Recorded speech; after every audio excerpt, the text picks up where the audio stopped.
Hi guys, welcome back to my channel. If you don't know me, my name is Tavo and I upload videos a little bit of everything. Today I will be showing how I decorate this Paw Patrol cake. So don't forget to subscribe, like, and comment down below because I will be reading your comments. And don't forget to follow me on my social media like Facebook, Instagram, and Twitter. I will be also posting videos in Spanish and English, and today's word, it will be, how do we say cake in Spanish? We say pastel, pastel. Okay, so let's get started with this video, guys. Okay, so I started using two 9-inch cake. I will be covering it in whipped cream. I got this at the local market. I'm using a spatula and a cake scraper to smooth the surface out and make it even. That's super easy. I enjoy making these cakes and I just love it.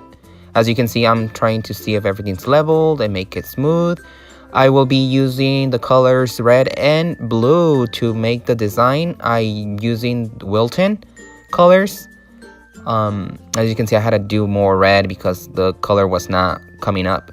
So now I'll do this design and I will be adding some candy, some chocolates, and of course Paw Patrol figures. I will also be adding some candles to complement and make this cake look better. Really nice. Guess what? We're done. I hope you guys like how it turned out. I really enjoyed doing this for you guys. And also, please don't forget to subscribe, comment, and share it with your friends. I will be watching you on the next video. Peace out. Take care.